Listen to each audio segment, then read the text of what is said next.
Bonsoir à tous, soyez les bienvenus. Quel plaisir de démarrer cette édition avec de belles images intenses de l'île de la Réunion. Mais vous le savez, je l'avais annoncé précédemment, il n'y a pas que notre île qui est intense en ce moment.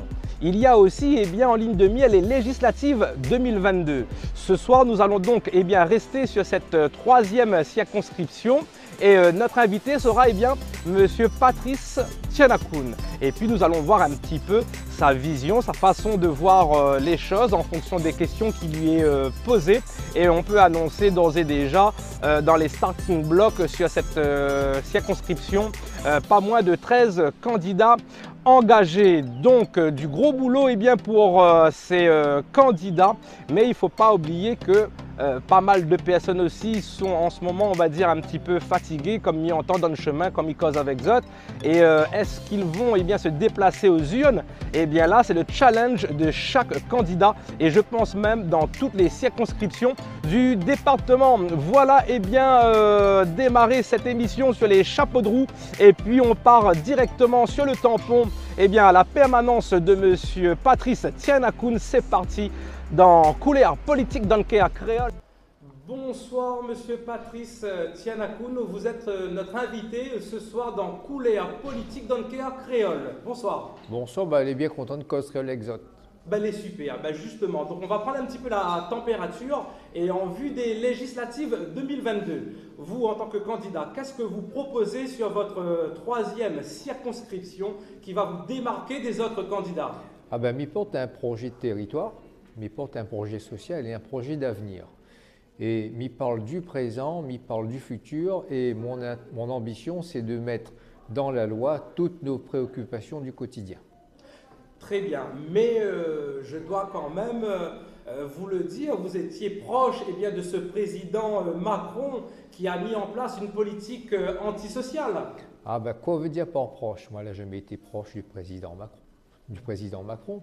Très bien, mais connaissant un petit peu, on va dire, l'aventure politique de la Réunion et les copinages, notamment monsieur de l'entre-deux, monsieur Valli, qui peut-être attendait un soutien au niveau du tampon, mais que maintenant vous êtes sur le terrain.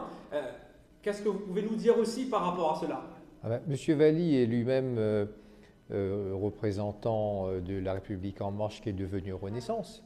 Nous présente à nous avec une suppléante que l'a soutenue M. Mélenchon. Et puis il nous l'a dit que là, n'est pas pour une élection, pour aller taper sur l'autre parce que lui il est à gauche ou lui il est à droite. Ce que lui fait, il nous fait un projet qu'il faut que nous fassions avancer pour que la troisième circonscription et puis la Réunion du game mettent en l'air. Et pour mettre en l'air, il faut arrêter de bataille pour savoir si la gauche est meilleure ou si la droite est meilleure.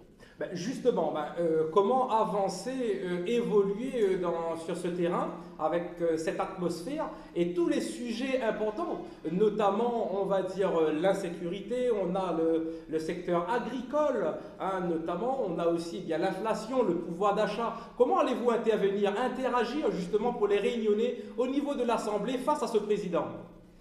Ce n'est pas face au président, il faut que nous discutions avec le gouvernement pour faire avancer nos dossiers. Si le tout temps ou les comptes, lui va mettre à haut sur le côté aussi. Il faut savoir travailler pour expliquer quoi nous avons besoin pour que nous trouvions la solution ensemble. Comme il dit en créole, il faut nous donner à nous la main. Donc entre créoles, il faut nous donner à nous la main, mais aussi nous, quand nous sommes élus députés, il faut qu'avec le gouvernement, nous donne à nous la main, pas pour dire que nous suivons à lui aveuglement, mais au moins pour que nous ayons fait des choses ensemble, puisque c'est l'intérêt de la population qui est le plus important pour moi. Très bien. Mais plus concrètement, le peuple attend vraiment des réponses. On va dire, vous avez une profession de foi, un programme d'entrée de jeu avec ce pouvoir d'achat. Le Réunionnais, niveau cause bien créole, il est un petit peu en meilleur dé pour finir les fins de mois. Et pas que les Réunionnais, les TPME. Nous l'avons vu le problème des logements. Donc comment on peut, on va dire, argumenter un petit peu tous ces points-là? En si peu de temps, il n'y aura pas donné autour mon programme, parce que mon programme l'est bien étoffé et il est assez long à expliquer. Simplement, ce que je peux dire à vous, c'est que d'abord, il faut que du sorte le Réunionnais de sa condition de locataire. Parce que là, nous avons un système qui fait que le papa, la maman, les enfants, le petit-enfant, demain sera locataire toute notre vie. Ça ne peut plus accepter ça. Il faut que du gagne mettre le Réunionnais le pied à l'étrier pour que lui devienne propriétaire. Et quand lui en a une case pour lui, il est content, lui connaît que lui gagne transmettre ça à son enfant. Ça, c'est la première chose. Ben, moi, mon ambition, c'est de modifier la loi pour que ça devienne possible. Et en plus, ce que me dit, c'est qu'il lui achète une case. Mais il tient compte de ça que lui a fini de payer dedans. Passé un certain temps, il faut qu'il lui tienne compte de combien lui l'a payé pour qu'il déduise de ça que lui va acheter par rapport à la valeur qu'il va fixer. Très bien, donc il n'y a pas de souci, mais on peut parler aussi derrière vous une certaine machine municipale.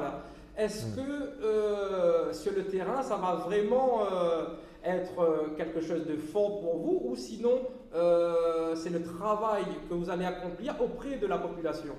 Ben moi, ce que moi j'ai constaté, c'est que ce n'est pas la machine municipale, il n'y a pas de machine municipale derrière moi. Il y a des militants, et moi l'expliquer aux militants du Tampon, moi pas expliquer à des gens de Saint-Louis-la-Rivière et à des gens de Sillaos, c'est quoi mon programme, ben elle est d'accord avec moi. Donc ce n'est pas une machine municipale qui fait l'élection d'un député, c'est le peuple qui fait l'élection du député. Bien répondu. Mais sur cette troisième circonscription, il y a quand même pas mal de candidats, notamment la députée sortante, mais aussi pratiquement 13 candidats avec des idées parfois, est-ce que innovants ou pas, mais avec aussi les accréditations nationales, notamment de Mélenchon et de Marine Le Pen. Que pensez-vous de ces adversaires sur le terrain face à la population? C'est la démocratie. Il y a 13 candidats. Chacun a la perspective et la chance d'être élu. Moi, elle est sans étiquette. Et candidat sans étiquette, chez nous, c'est une longue tradition, puisque le maire du Tampon, que les bons papas, et que moi, elle est fière que c'est mon papa, mais il a toujours agi en tant que parlementaire comme étant sans étiquette. Et c'est en étant sans étiquette que lui peut faire avancer des dossiers importants pour la Réunion, comme par exemple l'égalité sociale. L'égalité sociale, mais d'actualité, il y a aussi les agriculteurs en ce moment, oui. Avant de clôturer. Oui, alors pour les agriculteurs, ce que m'a dit Azot, c'est que nous il y a un virage, et que le virage que nous va prendre avec moi, c'est qu'il faut que nous concilions trois choses. L'augmentation des rendements, la disponibilité des terres, et puis les impératifs écologiques, puisque Nuguera peu utilise autant d'engrais, autant de pesticides que nous fait jusqu'à maintenant. Donc pour ça, il propose que nous fait un saut. Ce saut, c'est un saut technologique qui existe ailleurs, mais que nous utilisons massivement les données, la robotique, pour que notre agriculture demain est plus performante. C'est ça l'avenir. Il faut partir vers l'avenir comme ça. Toujours avec la canne ou pas? Ah ben la canne, c'est ce qu'on m'a déjà dit. Il faut que nous maintiens le plan de 35 millions qui donne tous les ans à la filière, pour que sur 10 ans, il fait 350 millions, mais que nous prépare une mutation pour la canne. Ceci dit, est-ce que pour la canne, nous la fin tirer tout ce que nous connaissons pour dire que cette filière est condamnée? Aujourd'hui, moi, elle n'est pas convaincue, puisqu'on n'a pas fini, à mon sens, de savoir c'est quoi la technologie que nous peut utiliser pour optimiser ça. Donc, tant que nous ne connaissons pas, il ne faut pas dire qu'il fait disparaître tout de suite, parce que ce serait une erreur. Parce que quand on a fini de faire disparaître la canne, si le matin on dit qu'on a besoin, ben, elle est trop tard. La connaissance, l'expérience, a fini de disparaître. Merci.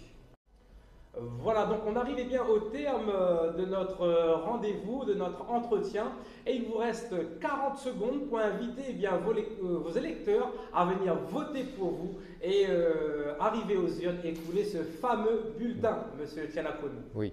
Bon, ben, quand tu causes en créole, ben, dire qu'il faut d'abord que nous les fiers d'être les Réunionnais. Hein, nous les comme nous les, mais aussi il faut qu'ils rendent à nous justice, parce que nous n'avons pas bénéficié, comme la France l'a fait après la guerre, d'un plan Marshall que mettre la France en l'air.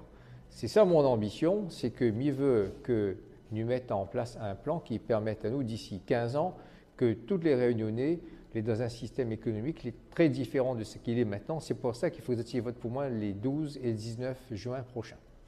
Merci, c'était Monsieur Patrice Tianakoun sur la 3e circonscription dans l'émission Couleur politique dans le cas créole. Merci. Merci et à la prochaine zone toute.